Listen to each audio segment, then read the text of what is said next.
people listen to this show during our Olympic coverage, you would know that I'm a very big fan of the sport of handball. It is an amazing sport that I feel more people outside of Europe in particular need to love and get involved in. And we have never had anyone on this show to talk about handball before until now. We have a member from Team Canada. She represented her country at the Pan Am Games in 2019, among many other tournaments. And I am so excited to learn not only about her career, but the sport of handball in general. Please welcome to Off The Podium, the one, the only Haven Wong. Haven, first of all, welcome to the show. I'm so excited to have you on the show today. Thank you. I'm glad to be here. It's exciting times because handball is amazing. Can we just start off the interview with stating the obvious that handball is an incredible sport that more people need to love, right? That's the crux of this interview right now today, Haven. Yeah, I have to agree, especially in Canada. Like, it's weird talking to you, then you already know what it is, because here, not a whole lot of people even know what it is. So I can't imagine you ever thought you would be talking about handball to an Australian, basically about a sport where you probably spend most of your time trying to explain what on earth it is. Because, this is a sport which really outside of Europe doesn't get a lot of traction, a lot of attention. I would love to know how you got involved in the sport, because this is a sport that I know growing up. We played a little bit in high school. I think there was like maybe 1 year in like grade 9. They were like, hey, European handball, let's give it a go for a week. But how do you and most Canadians get involved in the sport who do play it? So we do have handball like across some of the provinces here. It's bigger in Alberta and Quebec. So in those two, like in Quebec, I would say it's actually the biggest because they do have like a pretty good club system going there. In Alberta, we have it in our high school like sports. So that's how I started playing was I just got into grade 10, and grade 10 for us is high school. And they were offering a sport, and back then I just played every sport that I could. So I thought, okay, well, I'm going to play this one too. And then I kind of just had to learn what it was, and then I kind of just fell in love with it from there. So had you heard of it before you played it, or was it a case of when you got to grade 10 and you saw it, you're like, oh, this looks fun, I'll give it a go? No, I hadn't heard of it at all. I'd never seen it before. I actually, like in grade 9, I was moving from a smaller school to a really big high school here that we have. And I was just looking on their like athletics website to see what sports they had. And then I saw, oh, team handball. I don't even know what that is. So I looked it up, and then that's kind of how I figured out what it was. And then just started from scratch, just like everybody else does here when I went to tryouts. So yeah. Because in Australia, I don't know how big it is in your part of the world. We have what we call handball is like the four-square handball, where you kind of like are in the little boxes and you're sort of hitting a ball, basically, like tennis with your hands, essentially. Which, it's any kid in Australia, you were always the recess champion of handball before you went back into classes every single day. But is that something that is played often in Canada, and is that something that people refer to as handball versus, as I said before, some people call it European handball here in Australia? No, I think if I'm thinking of what you're thinking of, I think we call that foursquare. So Right. we play that at recess too. But the people that have heard of handball think it's like the thing that you hit the ball against a wall. Ah, yeah. So I guess that's maybe more popular in America. I don't even know what that handball is. So Yeah. I do know what you're talking about. It is interesting when it's sort of a sport which, it's kind of obvious handball, what you're playing and everything, but how certain versions, I guess it's sort of in a way like a football, soccer, like every country has its version of football versus everyone just usually universally refers to it as soccer, when technically the only true form of football is football. But you apparently played football/soccer a lot. So sort of when you mentioned all the different sports you were playing, was sort of soccer your focus for a large portion growing up before you ultimately made that switch to handball? yeah, it was like my parents just put me into soccer like when I was really young, and then I just continued playing, and then went up to play more competitive levels with like a club. And then once I got into junior high school, which here is grade 7 to 9, then the schools offer more sports. So that's kind of when I started to play like volleyball, basketball, badminton, track and field, all those kind of things. And then I continued to do those school sports as well, but soccer was definitely my number one priority since I played it outside of school. And then I ended up kind of having to make a choice between soccer and handball near the end of high school when both of them were getting pretty competitive. Now, obviously, all those sports that you're mentioning there, Haven, all Olympic sports. Did you have sort of an ambition growing up for an Olympic Games representing Canada one day? I always wanted, like, I thought I was going to go somewhere with soccer. I really thought, like, my goal really was to play somewhere in university. I wanted to go to the States when I was in high school for soccer, but then, handball kind of came along and I was getting opportunities there. So that's when I had to make that decision. But definitely, like, in the other sports I played, I mean, in school we played them, but like, I never had ambition to get anywhere nationally with any of those other sports except for soccer, really. So. When it came to that switch, I mean, let's take you to that first time you played handball. What did you say love about it when you first played it? And was it a tricky transition, say, being so used to using your feet all the time to all of a sudden having to use your hands all the time? I found what I really loved about it was that it was combining so many skills that I've learned in other sports. So you have dribbling, you have like one-on-one moves. It's very technical. You get to shoot. I love that there's like, instead of soccer where you might have like, the score's like 2-0, in handball you have like each team scoring like 20 plus goals. So that was really fun for me. When it comes to soccer, because we did so much stuff with our feet, I found that actually it helped me in handball with the footwork, because here, like, a lot of people make the transition from playing basketball or like just being a multi-sport athlete to handball. And because the steps are different, it sometimes messes people up. But I thought that I actually had an advantage because I was pretty good like with my feet. So like learning those steps and things. And I always just really liked technical training. So like learning the technique and stuff at handball was fun for me. Which, because you pretty much can't use your feet at all in handball, right? Like if you get the ball No. thrown at your feet, you can sort of deflect it, but it's essentially the complete opposite of what you were being used to in soccer, where you can't use your hands at all. Now you can't use your feet at all, right? Exactly. Which, it's fascinating to think that there is a sport where, because I mean, so many different sports generally you can use your feet and all that kind of stuff, but it's kind of the complete opposite with it. When you start playing, then, I mean, what are the positions like in handball in terms of, do you automatically fit into a place? You've got to find where you are suited in the sport, and kind of, can you explain sort of what your general position is in a squad whenever you're on a squad for handball? Yeah, like I think when we joined, and I mean, it was myself and a lot of my other friends that kind of were just athletes and just wanted to pick up a new sport. And like one of the girls that joined with me at the same time, we've been playing ever since. Her name is Katya, and we're still now playing on the national team together. So we kind of started at the same time and are still going. But yeah, I guess back then they kind of just looked at, okay, who's really tall, who's athletic. We're going to make those the backs. Anybody that was pretty solid or like scrappy was pivot or center. People that were fast were wings. So I started out as a back, and then there was a game where we were playing in high school and just nobody could finish from wing, but there was just a huge opportunity to shoot from wing that day for some reason. Like the defense was kind of giving that up. So then my coach was just like cycling people through wing to seeing who could score. And then I went to wing and I scored a bunch of goals. And then from that day on, I was a wing. So now I'm a left wing, and I don't know, I guess as you play, like a lot of people end up switching their positions because you kind of just get thrown in like wherever they think from like first glance that you'd be good at. So yeah. And so there are 6 players on a court, 7 including a goalie. And with those 6 on the court, you're talking about the wings and the back. So generally the wings sort of considered the forwards, like say a striker in soccer. Are you the ones who are sort of tasked with scoring, or are there kind of other more sort of a general forward/striker position that, they're the key scorer basically in a game of handball? Yeah, I don't know if you would be able to compare it so much. Like, I think it's maybe more comparable to basketball because, like, a wing, I guess, in soccer, like an outside or a wing in soccer would be similar to like a wing in handball. Like, you're on the outside of the court. That's why you're a wing. But I think more like the point guard is like your center back, right? So they're making the plays. They're kind of like seeing what's going on the best. They have the best view of the court from the middle.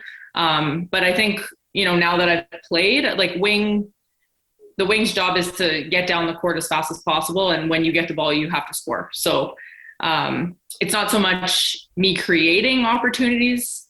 I mean, it's the opportunities are there, but when you get it, your job is to score. So Which, yeah. this is the beauty of handball, is the speed of it, because it does always seem that as soon as, say, a goal is scored, it's just, you just grab the ball straight away, get it up the other end, shoot, score, essentially that way. It's so fast, it's so quick paced, because you've only allowed to hold the ball for a certain amount of time, right? And you can only take a certain amount of steps. Is that correct? Yeah. 3 seconds with the ball, 3 steps with the ball. Wow. Unless you're dribbling.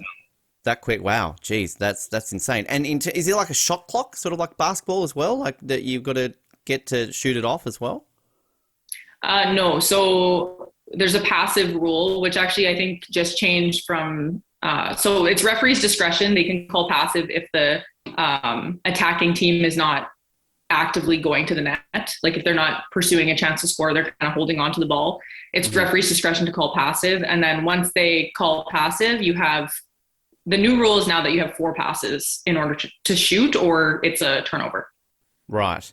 So there's the elements there that it sounds like. So it's kind of like, let's throw a bit of basketball in there, throw a bit of volleyball there in terms of how many sort of passes you have. Netball in terms of you can only have a certain amount of steps, or you certainly have a certain amount of time. I mean, there's all these different elements to it there, which obviously, makes a lot of sense when you're watching and obviously playing. When it comes to the circle situation where the goals are and the goalies, do you have to be inside, outside? Like, isn't it generally you got to like jump sort of before you put a foot into it or something along those lines before you score?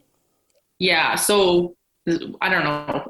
Netball, I guess, like you guys have netball there. We don't really have netball No, here. I know. I realize that. That's I, for a lot of Canadians. no, They go, netball. That's that weird thing that people down south play. Yes, I realize that. yeah, but I know what it is because I studied to be a phys ed teacher, so I know what it is. But it's almost like, I don't know if people know what choke ball is. Like you have a crease, so it's a little bit different. But you can't step into the crease at all if you're a court player, and then if you're a goalie, you're allowed to touch the ball in the crease. And then if a goalie comes out of the crease, then they can't. They act as a court player. So you have to jump in, and then you can, if you throw the ball before you land in the crease, then it's good to go. Because that's where you get those spectacular plays where you see them sort of like jumping up with the ball in hand, which again, I love sports where you have a zone like that. Because I grew up playing field hockey, and obviously you can only score a goal when you're in the circle in field hockey. So it's kind of like the opposite for handball, where you've got to score it out of the circle, essentially, which is fascinating, which I can imagine in that training aspect then. It's obviously a very physically demanding sport. I mean, it's a very aerial sport too. So you were doing a lot of training that some basketballers would be doing with that jumping aspect, but then mixing it, say, with what you were doing in soccer. I can imagine it's a diverse range of training that you're having to do physically. Yeah, I would say it's pretty similar to basketball. Like there's a lot of jumping, a lot of like agility movements, explosiveness, that kind of thing. And then as well, because it's a full contact sport, like I would say that's the biggest difference is basketball isn't really contact, but handball's full contact. So there's also a lot of like, you have to be strong as well, because you're going to stop people on defense as well. So in terms of that full contact, though, like, are we talking hockey here? Like, can you just full on slam someone down? What's the level of contact? Surely there's got to be a limit there where you can't just walk up to them like, hey, you, punch them in the face and then move on, score a goal, right? Yeah. So you can hit, we call it hitting, but you can hit somebody where you're making contact with them when you're basically in front of them. So, the front of their body, you're allowed to try to go to stop them by touching them. But as soon as they're past you, you kind of have to let go. So there's like, if there's any dangerous plays, like if you're holding somebody's arm, when somebody's in the air, like especially wingers, because wingers are the ones that usually jump into the crease or the 6 meter, you can't touch them in the air kind of thing, because it becomes dangerous again. Anything that's not like with the intention to stop. So if you make any contact to the face, it's a 2-minute penalty. If you obviously like are pulling jerseys, or you're punching somebody or slapping them or whatever, like anything that's not intentionally to, play defense, would be a 2-minute penalty. So, yeah. Which must be then fascinating sometimes, the interpretation of it, because any sport, where you've obviously got these clear rules about physical contact on paper, sounds easy, but of course in a game, things certainly change up differently. Which, is it a sport which you get fights or, gets very aggressive or sort of tempers flare a lot because you might sort of have those loose interpretations of that physicality? Actually, no. And I think part of the reason, like, so just comparing this to soccer, like I found when you're watching soccer, the players can complain about calls more because, you have your yellow card and you have your red card and there's not really anything in between. But in handball, you can get a 2-minute penalty and you can get 2 minutes before it becomes a red card. And then, of course, you can get a direct red card if you do something bad enough, or a direct blue card, which is even worse than a red. Wow. But because there's like a low tolerance for that kind of thing, like if I, for example, got a 2-minute penalty and then I started to argue with the ref would just give me another 2-minute penalty. So there's not as much like fighting or arguing. But if you did, say, get into a fight like on purpose, like if I just went and punched somebody, then I would just immediately get a blue card. So I don't think it's as, it's not like in hockey where, okay, like we're stopping the game because we're going to let these two guys go at it with each other. There's not really any tolerance for that. So I love the idea of a blue card is worse than... So is that just full on, like, as you said, you punch someone, like you do something so bad and you ejected from the game at that point, basically? Yeah, like a red and a blue, you'd be ejected from the game. I don't want to like get too technical here because I feel like the rules are a little bit arbitrary, but my interpretation is that if it's like a play where it's dangerous, but your intention was not necessarily to hurt the person, but it's bad enough, then it would be maybe a red. And then if you're like going out of your way to hurt somebody, then it would be like a blue. And there would be suspensions potentially with both. Definitely for a blue card, there'd be suspension for more than just that game. And then is it like soccer in that you are a player down for the rest of the match, or is it like hockey where you can replace that player? So you'd be down for 2 minutes if a person got a red or a blue, and then another player could come and replace them. But then again, like, of course, every call is different, right? So if it was like, if they got a red card because they had two minutes and they already had one before, then they'd have to be off for 4 minutes. So it's very hard to explain. It's like, so when we do referee courses and stuff, it's like every single interpretation is so different, and every single situation that you come across is like, you have to really analyze everything. So yeah, it does sound cool. And when I say replace someone in hockey, of course, I mean, if a player gets ejected, you can obviously put them on the ice, not if they've got a 2-minute penalty. People know what I mean. I know what I mean in my head. They're having with that. Which, I mean, the sort of, you mentioned similar to basketball in the training aspect. So, I mean, obviously very agile, the jumping side of things as well. I mean, so when you're sort of training for it, obviously, I can imagine being on the court each week is the most important thing, but in the gym, is it cardio based, sort of, making sure that you're out there? I mean, what sort of strength training do you do for a handball player? Because obviously you've got to be very strong physically, throwing the arm. So is it sort of more upper body based a lot of the time on the strength work? So at this current moment, our training program has 3 like strength workouts and then 3 runs. So varying different runs. So most of them are interval training. So because, I mean, I guess that makes sense because really you're running 40 meters up the court and then, you do your offense or whatever, you're sprinting back, and it's more like stop and go rather than like in soccer where you're consistently running.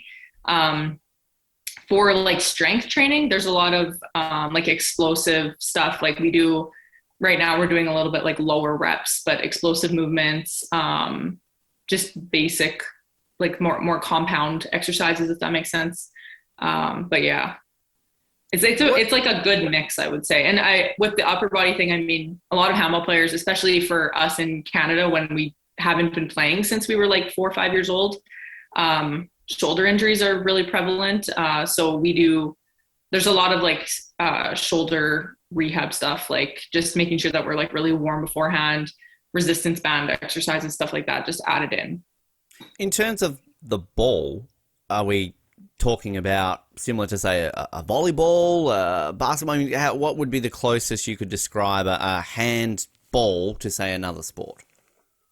So it's a size 2. So if you think about like a soccer ball is a size 5, it's almost like those, those like little soccer balls that you could just buy and you kind of just play around with them as a kid. It's like the same size as that. So right. Yeah, like I can comfortably fit it in my hand. And then the men's ball is a size 3. Right. So okay, and I can imagine. I mean, any ball, if you get pelted one in the face, it's generally going to hurt, right? This isn't just one of those Yeah. soft sort of kid ones that kind of go along that way too. Which, in terms of like getting that equipment for the sport in Canada, I mean, a sport which is obviously not up there with say a hockey or a soccer in terms of that sort of stuff. Is it a case of a lot of importing? You're having to sort of get supplies from the Europe, or does Canada sort of have a handball store that all the players kind of rely on? Yeah, like I mean, so I've been involved in the sport for about 10 years and things have changed and things have gotten more popular as time has gone on. So right now we do have like one guy here that is like a distributor for Hummel. So he can get, some handball things in, but I'm pretty sure he just orders them in from Europe and then he just distributes them here. We have like one sports store here in Edmonton that just imports stuff and sells like handballs there. And then for like us as individual players, like if we wanted like say a nicer handball or if we wanted like shoes specifically made for handball, then we can go online, and just order from a European website like ourselves. Sometimes, I mean, where we play like in Alberta, I mean, it's kind of been less lately because of COVID, but before COVID, we would travel a lot to Europe. So if the players were going, then oftentimes we would just say, oh, can you pick this up for me? Can you buy us like stick 'em or can you get me this ball or whatever?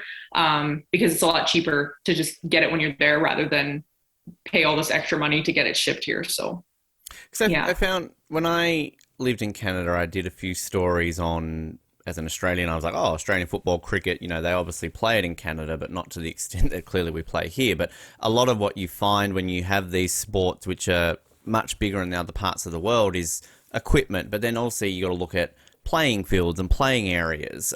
When it comes to a handball arena or a handball playing court in Canada, is it generally a case of you've just got to use what they do for basketball, just got to use a gym? I mean, sort of how do you work around that? And are there any handball designated facilities at all in the country?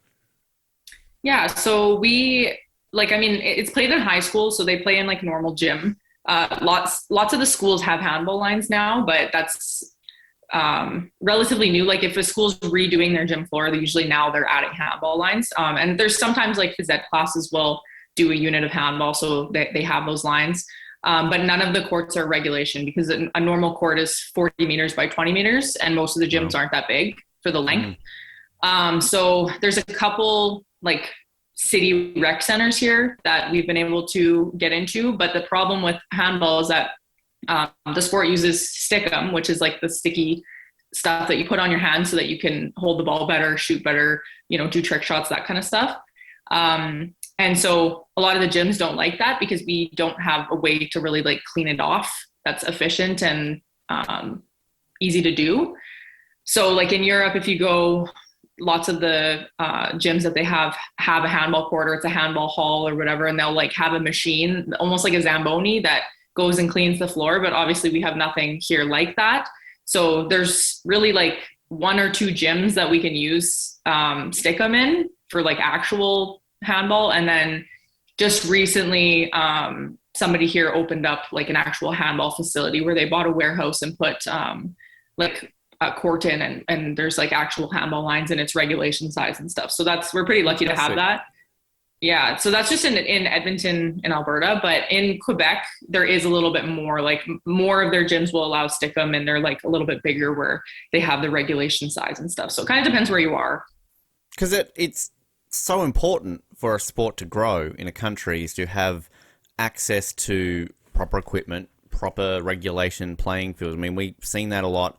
We had our first curlers for Australia in the Beijing Olympics, and most people think, oh, curling, you can just, do that on any ice, right? Well, of course not. A regulation curling rink is going to help you tenfold, so there's a big push in Australia to get our first regulation curling rink. So I can imagine that having a facility like that where you can use the stickum, you've got the right lines, you're not always having to fight it over with volleyball players or basketball players or just general gym use. I mean, that's obviously huge for the sport in Canada. Yeah.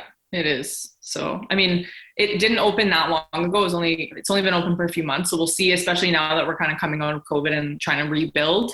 But hopefully it'll make a big difference. Like I know in Quebec anyways, like when they have those facilities, it's definitely a lot easier for them to do that. So.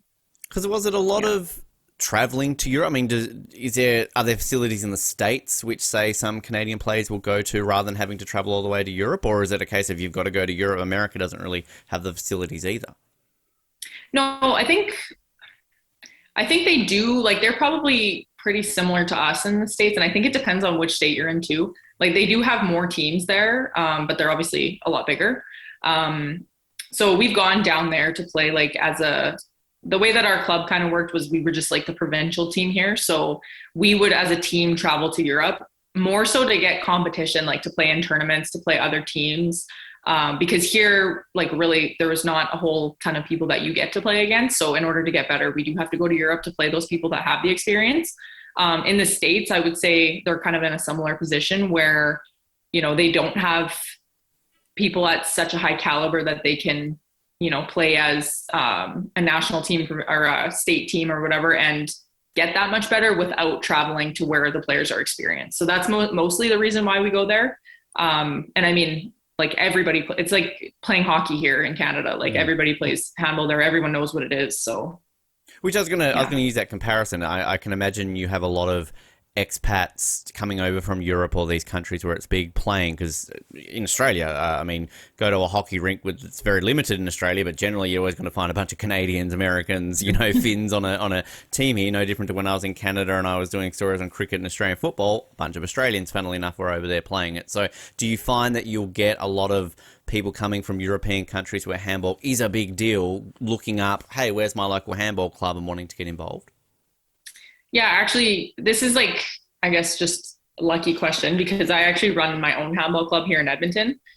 So I get to see those people that are emailing because, they just Google, okay, handball in Edmonton, and our club just comes up.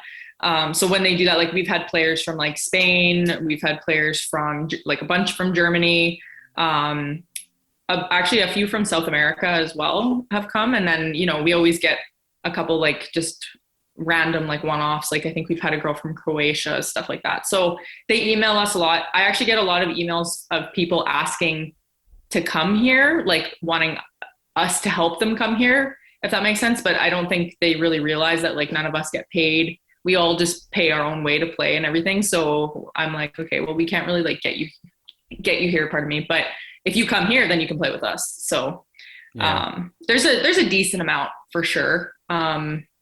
Yeah, not a ton, but a decent amount. So that progression for you then, Haven, when you're playing in high school, you decide, okay, this is for me. Let's focus on this.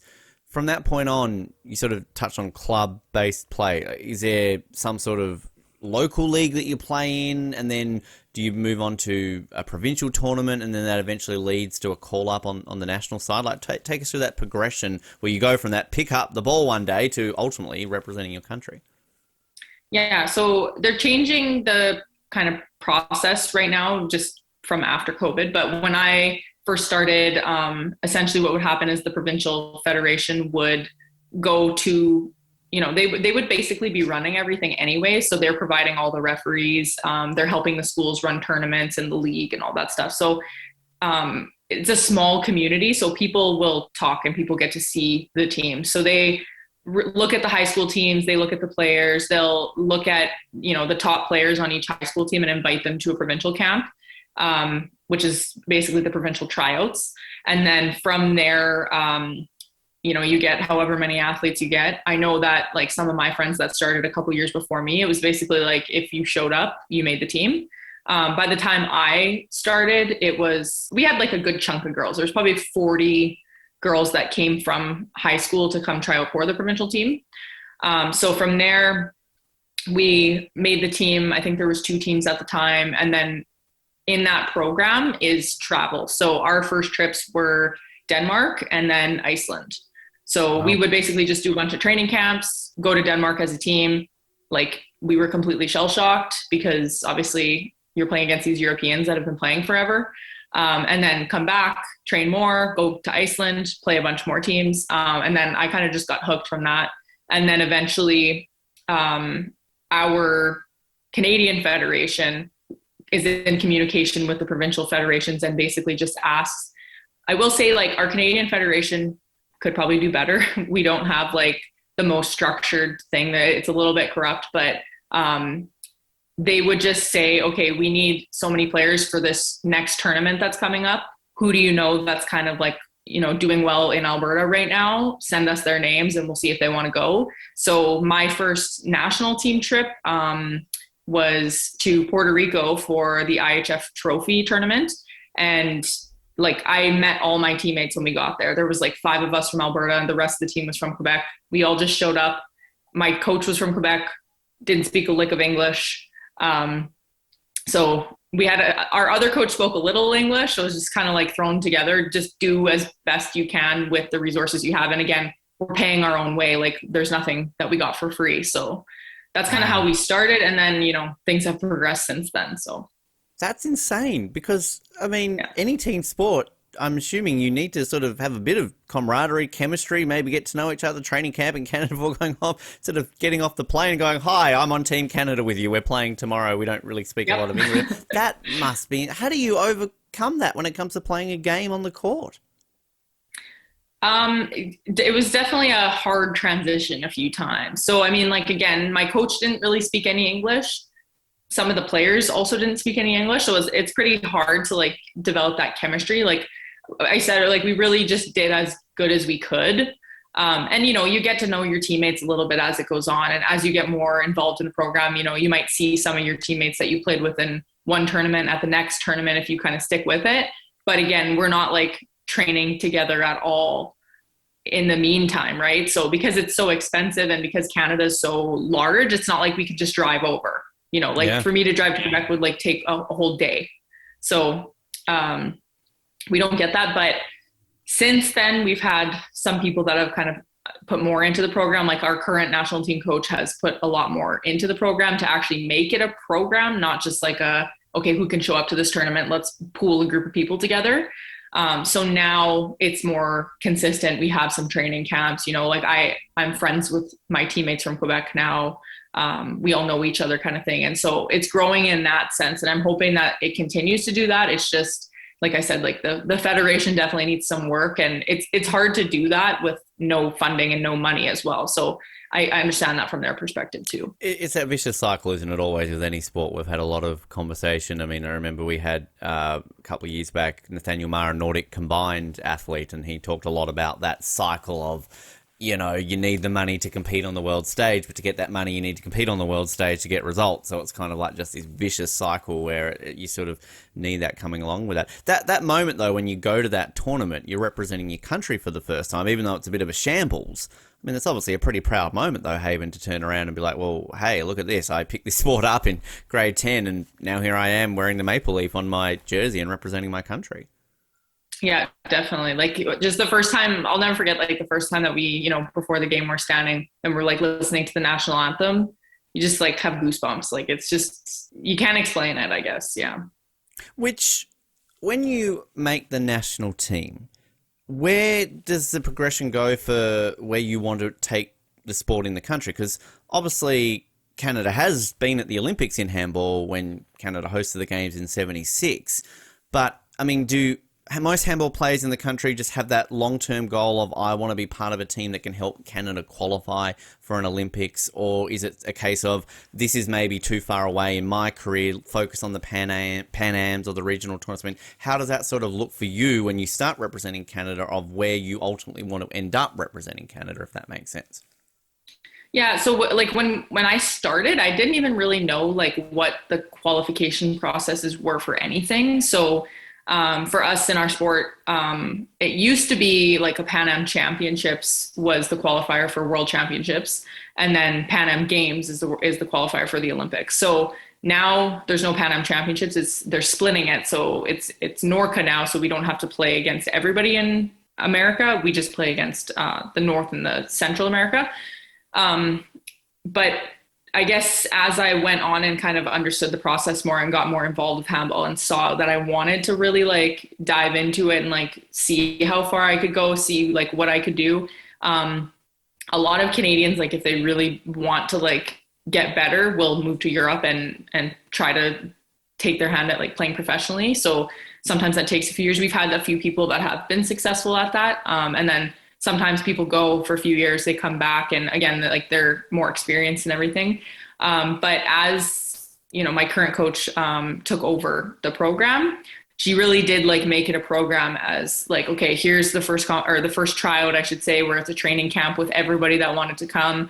From there was cuts, and then we had another training camp together. We went on a tour to France as like a preparation for our qualifier against the States. So with her philosophy, it made it more possible. I would say like at this present moment and in the last cycle when we made the 2019 Pan Am Games, the goal was definitely to get to the Pan Am Games. And so once we accomplished that, we thought, okay, now we're setting a new goal, and our goal was to medal at the Pan Am Games. And I think like if we continue in that progression, eventually we will get to that point where maybe we are contenders for making it to the Olympics, but it's definitely going to take a while, and it's very, very hard to do without resources, because you look at, you know, somebody like Brazil, who's consistently qualifying for the Olympics. You know, a couple years ago, they won the World Championships. They have those players that are getting named like top player in the world, top defensive player, and they're all playing in Europe professionally. So it's very hard to compete with that when, you know, the rest of us are here paying our own way, having our own careers, being students, doing all this other stuff at the same time. And you just also wonder, like, what kind of athletes are there in Canada that aren't even playing handball or don't even know what it is, that could be pushing our country to make that leap to the Olympics. So, yeah. I think one thing we find on this show, you know, we love a good story of, say, a country qualifying for an Olympics in a sport where maybe you think, okay, like for Australia, like Winter Olympics, when, you know, we're not a very big winter country, so whenever we have a, you know, a good winter athlete, it's a big deal. And there's a lot of that obviously in Canada too on the summer side of things. But the team aspect, the team sports, these are the ones where it's a lot trickier to obviously go through. Australia has qualified for the Winter Olympics in ice hockey before. I think we hold the distinction still of having the highest defeats in the history of the Winter Olympics, but that's another story. So, I mean, it's possible, but it's sort of the more and more sport progresses, it's sort of trickier for that. But it's sort of interesting to hear that regionally, though, for a sport that is widely considered a European sport, to have someone like Brazil, who are obviously pretty decent at it, you know, some of these other countries outside of Europe, that maybe gives a bit of hope. They sort of look towards it, that this is purely outside of a European perspective, countries can do well in this sport.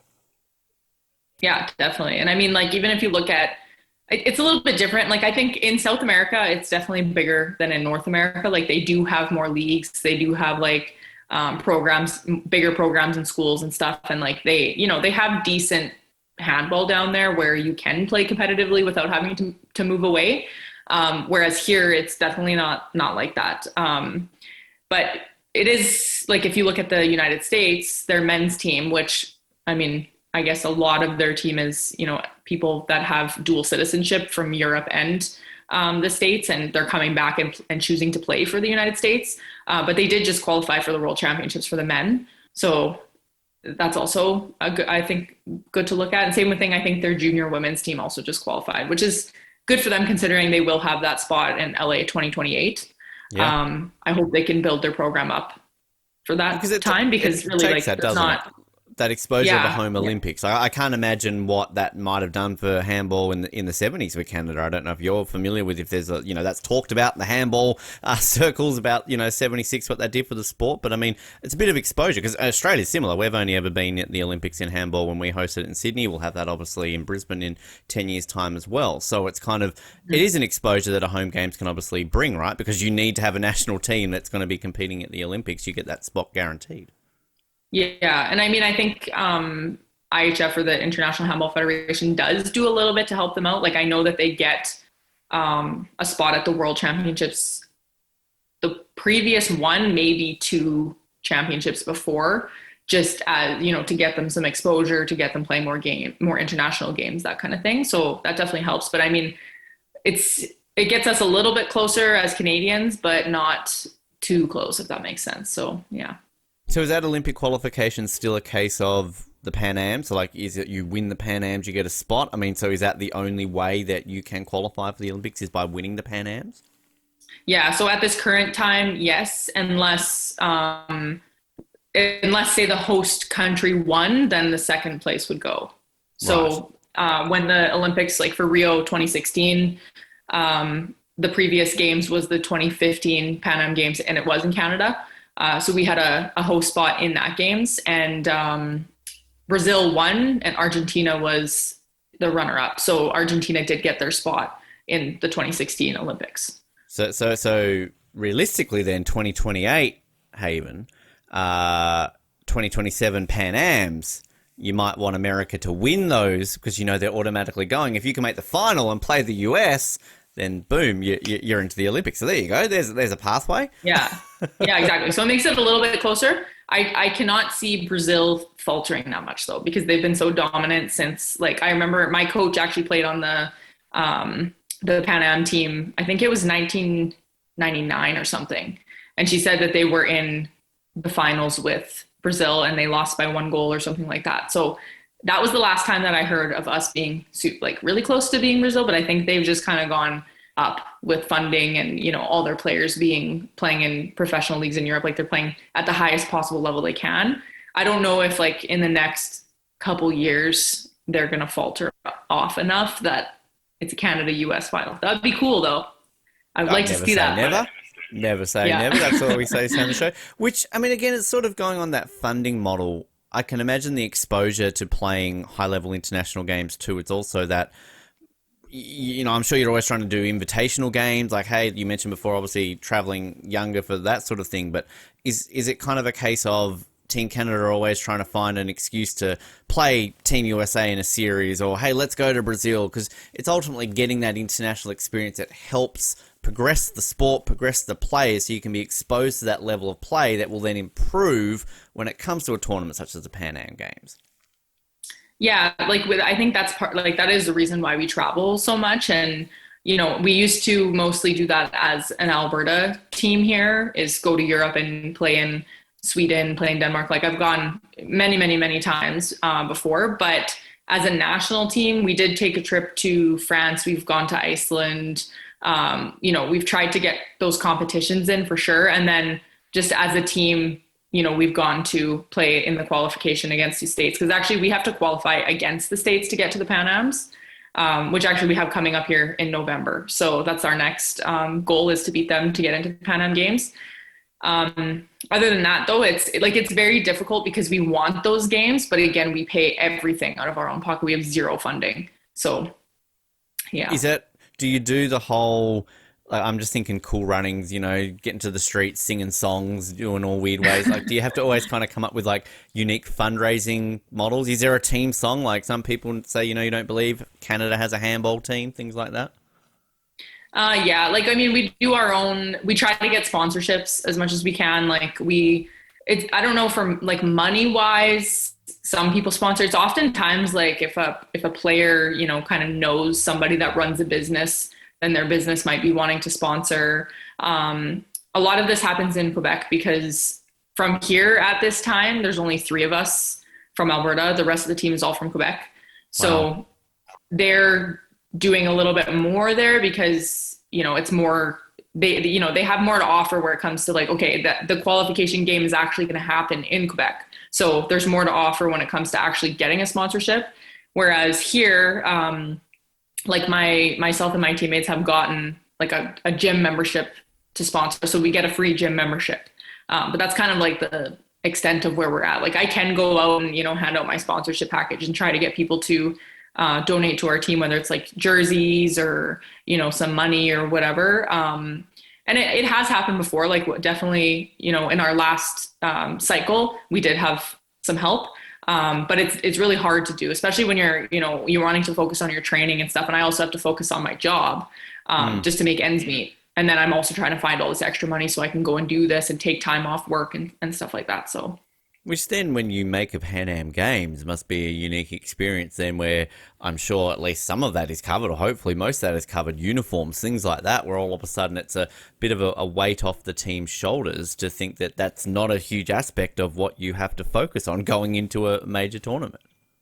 Mm-hmm. Totally. Yeah. Like, it was definitely like the coolest experience of my life was going to the 2019 Pan Am Games. And that's why, in this upcoming cycle of trying to make the 2023 Pan Am Games, like, I'm as soon as I found out that it was possible that we were going to put our team back together and kind of like continue training and everything, I was like on board 100% because it was just so cool. But yeah, you don't think about like the fact that we as Canadians, even though we're going, we have to pay to stay in the athletes village. We actually have to, there's, Hudson's Bay at the time was our sponsor for clothes, for all the Canadians get all the same kit. But you don't think about the fact that actually we have to pay for those clothes, even though it's like mandatory that we have them and wear them all the time. So you still have to pay for them. There's just so many things. Yeah. So you still wow. Yeah. Okay. Jeez. Yeah. Is that just a Pan Am thing, or do they just hate handball? Are they just like, no, everyone else gets it for free. Handball, you have to pay for it. It is. It's a handball thing, and some of the smaller sports do have to pay.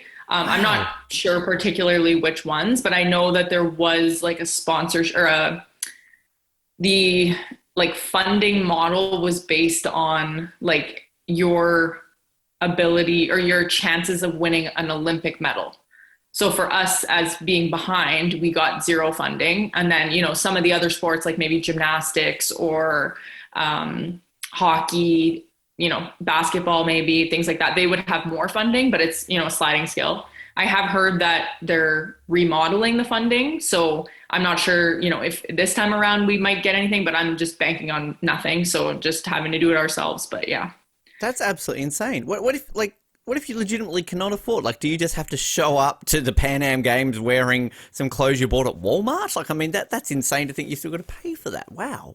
Yeah, I know. Well, and that's part of the experience, right? Like all the Canadians are wearing all the same stuff the whole time. Yeah. Like the only thing that you have that's different is your uniform. Like your team comes with your own uniforms, which obviously makes sense. But yeah, like, nobody ever thinks about that because, you get there, and even for like the Olympics, I'm sure the Olympics, probably everything is covered because again, everyone's at that. I think the Olympics, you get given level. A phone, Haven. You get given like all these, like you get given basically a small country from making the Olympics.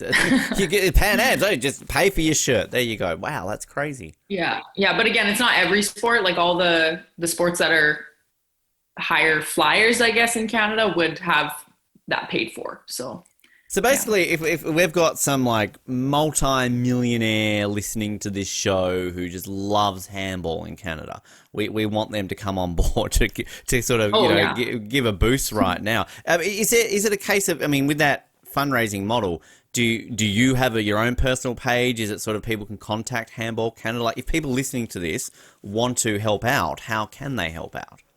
Oh yeah, totally. So, I mean, like you could contact myself, you could contact any of my teammates or, Handball Canada directly.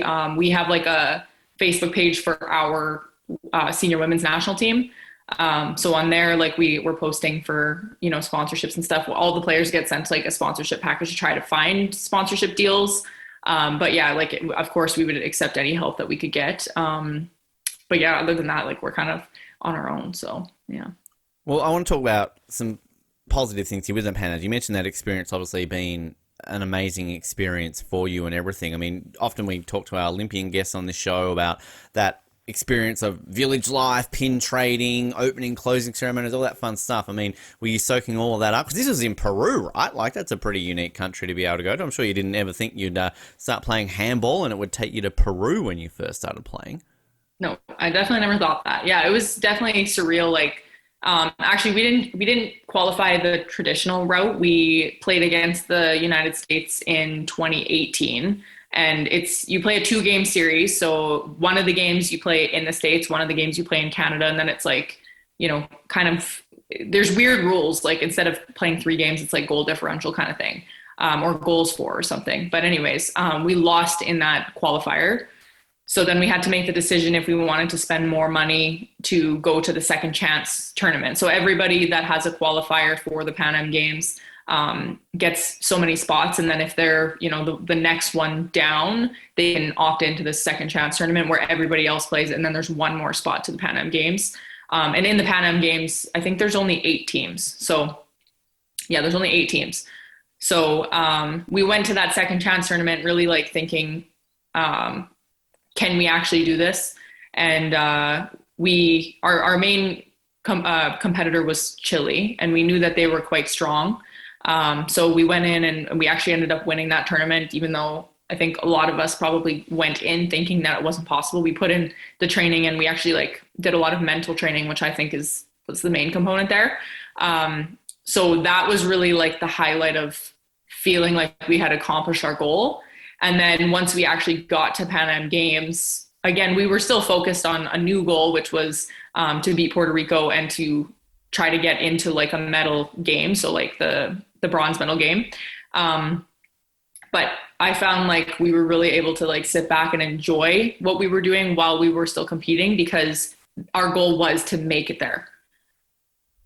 And seventh place ultimately is where you finished, and I believe you beat Peru in that seventh place. So what's that crowd like?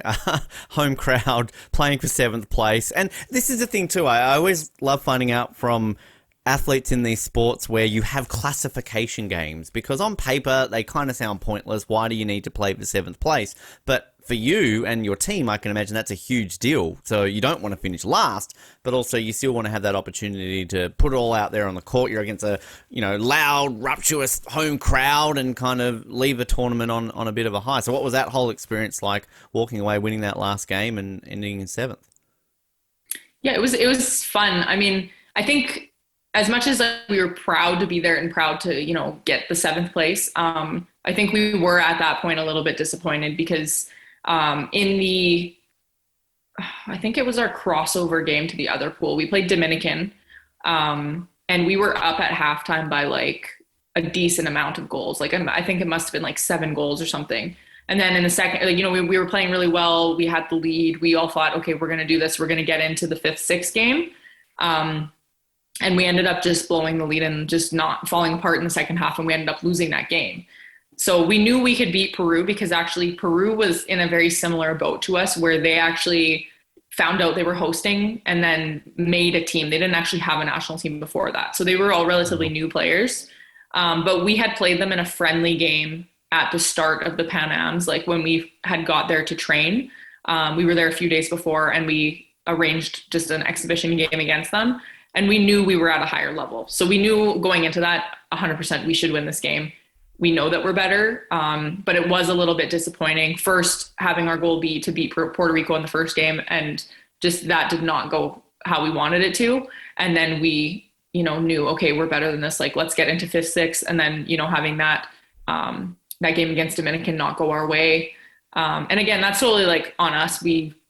Something wasn't clicking that game, but it was still like, of course I would want to still play that game. And like, I've never played on a court like that's that fun. Like, it's just the only lines on the floor handball. You never get that in Canada. And, you got the lights and everything. The crowd, of course, was still crazy because it was in Peru. So even though probably a lot of people didn't even know what it was, the sport, or, had heard of it, but never seen it very much, was really cool. So, yeah. I sadly never went to Sydney. I was 13, but I do remember some of the, coverage in Australia and I guess most of the countries for Olympics was not like it is today, even 20 or so years ago, where you have dedicated online channels. If I want to watch handball in Tokyo, I can watch the handball channel. It's that simple, and I did. It was great. Whereas, Sydney, I'd have to wait till 2:00 in the morning. They might show a bit of handball. But I do remember them showing handball and Australia playing because, again, similar to Canada and Montreal, the only time we've ever been in the Olympics was in Sydney. And the crowds that they got, like, for a sport in Australia, which I'd argue is known less about than it probably is in Canada. And it was still great to just see that local, crowd, which is a thing. I can imagine, as you were saying, in Peru, where they don't even have a national team, yet they're going to support them no matter what, which, I mean, it's epic. I don't know if you maybe went to Toronto in 2015 as a spectator or anything to check that out, or kind of heard stories from how that would have been experienced with that. Because, again, going back to our point of you host the games, you get to see these sports. A country like Canada gets behind their teams no matter what sport it is, right? So it's always going to increase that popularity and put some eyes on the sport. Yeah, I actually, a lot of my friends were on that team in 2015. So I didn't actually get to go because, again, like, I don't know, I think people within their countries think like, especially in Europe, it's like, okay, you can just drive across the country and it's like not that bad. Like we make a weekend trip. Like I can't just go to Toronto from where I am because it's literally across the country. Yeah. So, I mean, I didn't end up going. I had a few friends that did end up going. And they said it was just very cool to see that whole experience and to watch, our Canadians play that kind of caliber of handball. One thing that was disappointing though was even though you would think that Canada's playing, we're going to have Canadian fans, Canadians are going to support Canadians no matter what, which I do think is true.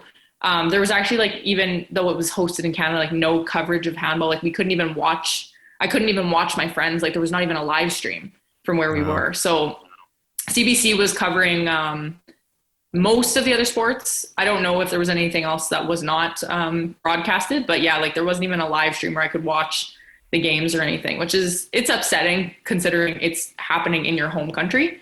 I would understand, if Peru's not live streaming to Canada for them to watch, but it wasn't. But yeah, I think there's definitely work to be done in this aspect. Which on that though, going back to what I was saying about Tokyo, I designated myself to watch handball because again, I love the sport and I never see it outside of a Summer Olympics. So were you doing the same in Tokyo? I'm sure CBC had a similar situation where you could just go, all right, handball channel, glue to it all the time because again, CBC, Channel 7 here in Australia, we're not showing handball unless it's a gold medal match and this country won it, let's move on to more swimming replays in Australia. Yeah, from here we can watch we can watch high level handball. I can tune in and watch Champions League handball on the weekend if I want to, as long as I can get that on my computer. Same thing at Tokyo, we could see all the games and everything because they were posted online. But I think Canadian, when it was in Canada, the Pan Am Games, they were not broadcasting it because again, nobody knows what it is. But somebody else, that's at that games, in Tokyo, it is still bigger in Asia than it is here. They were still broadcasting that. So then I could go on and watch that. And I can usually go on and watch anything that's pretty high level. There's usually live streams or, yeah, as long as I can get that on my computer, the access to the website, then usually it's good.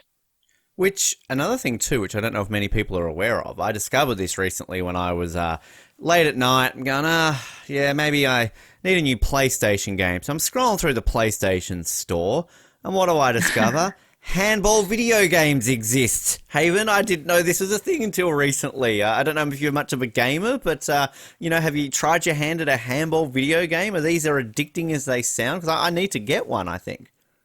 I'm not a video gamer, but I know that this happened because a lot of my friends play. And I think it was maybe a year or two into actually playing, on the provincial team and stuff. And one of our friends, sent in our group chat, was have you guys seen this? There's a handball game. And to us, it's a lot of people play FIFA or NBA. Yeah. So to us, it was the same thing, but we were what is that? And I mean, again, I'm not a gamer whatsoever, so I don't know. But one of my friends, or I can't remember if it's my friend or my sister, got it. And it was not obviously to the level of FIFA, but it was just really cool to see okay, people actually know what this is and they actually they must care about it enough to make a video game. So yeah, I'm gonna check it out. It was weird. It's a similar thing in Australia, say with Australian football or rugby, cricket. Video games exist, and they're generally made by local companies. So people have that vision of, it's going to be FIFA, it's going to be NBA 2K, it's going to have that level of detail and realism. And it's well, they don't have the money of an EA Sports to do it, but they do a pretty good job at recreating it. So I can imagine, similar thing with handball, because again, I keep telling you, this is a sport that people need to get on board because it is so exciting to watch. I've got to ask, with the Pan Ams though, was there a slight bit of smile on your face leaving Peru that the USA missed out on a medal by one goal? Big traditional rivals, USA, 4th place, one goal. Is that a bit of okay, yep, at least they didn't get a medal? Yes. We were, the tough part with the States is we knew from the first cycle, and this was really my first time on the senior national team was the last cycle. And it was, because my coach had made it a program, it was legitimate. Okay, you're actually trying out for this team. You need to be doing all the workouts. You need to be submitting your things. You need to make sure that you're, on track with everything. So it was nerve-wracking and a process, not my first national team experience where it was okay, who do you want to go to Puerto Rico and meet all these people and just play together? It was more grueling, and it is again now like that, which is I think how it should be. So in that process, we were constantly watching, okay, what is the States doing? Because we knew we had to beat them to get there. And that was the goal. So, we were watching them go to Korea and play in a tournament in Korea. And we're like, oh, shoot. But I don't know how, because I know they don't get like as much funding, if any, but they somehow get so many more sponsors and all this stuff. Like I know that they had a lot more funding than we did to be able to go on all these trips. And they did, that tour in Korea. They did, they were in Europe for like 2 or 3 weeks, multiple times. Yeah. And we had gone down actually to play them, I think a year or two previous to that, just as a provincial team. And at that time, I remember playing them and thinking, okay, like they're good, but they're not like revolutionary. They usually like take their players out of like, NCAA Division One, like, players that aren't going to continue on going to professional. It's like, oh, do you want to come try handball? You might play on the national team, and they get really good athletes that way. And then again, anyone with like a dual citizenship that grew up in Europe and has been playing handball for years, oftentimes they will come over and play on their national team. So we were watching their every move that whole time, and they did have the resources to get past us for sure. They won the qualifier fair and square. I would have loved to have another rematch with them at Pan Am's, but it obviously didn't shape up that way. And, seeing them lose, I mean, I'm glad for them that they got that progress, because I really thought, they're hosting in 2028. This is where they need to be, because they need to be making that progress for by the time they get there, so that they're not just, coming for the sake of showing up because they get a spot. But I actually think, I'm not sure how it's actually shaped up for them, because a lot of those players were on the brink of retirement. And I know that there's not a ton of them that are coming back to that team now. So I actually have no idea what the States is going to look like. I'm really excited to play them in this next qualifier, because again, like we're out for blood. We want to make it there. We don't want to have to go to that second chance tournament again. It would just be nice to just beat them 2 games and then just call it a day. So always nice to beat America, Haven. Come on. Doesn't matter what sport it is, as long as that. Which, I mean, in a weird way, though, can there be that positive flow-on effect if they do okay, given they're your neighbours, and that maybe if there's a bit of exposure on the sport in your part of the world, that maybe it might seep up a little bit north of the border? Yeah, totally. I think so. And I mean, like, we've gone down, we've gone down to play in their like USA Nationals tournament, and like it's been good competition, and there's a lot of players that you come across every once in a while, or they'll have players that go play in Europe, and some of our players might play with them even there.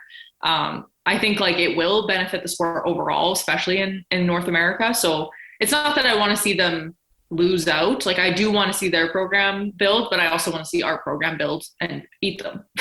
Yeah, exactly. That's the main goal. Haven, I've had so much fun learning about not only your career, but the sport. I mean, I could sit here and talk about handball forever, because, again, I do love this sport. It's such a fun sport, which I really think more people outside of these handball countries need to learn and love. I mean, you obviously mentioned before about where people, if they want to help out the sport, yourself, everything in Canada, where they can get involved. If people want to follow you and kind of your journey in general as well, social media or anything out there that people can sort of stay up to date with Haven Wong and a handball career? Yeah, I have. I mean, it's kind of weird because I'm pretty private on things because I'm a teacher. But yeah, I have like all the normal social media. If you wanted to follow our team, the best way is the Facebook page that we have. We post every time all the things that we're doing with our journey. Anytime we have training camps or tournaments or things like that. So that would be the best way. But then, yeah, I have, of course, my personal social medias. So if you don't look creepy, maybe I'll let you follow me. That's how we got on the show. You're the first person to ever say that I don't look creepy. Thanks, Haven. That's the nicest thing that's ever been said in this show. The show.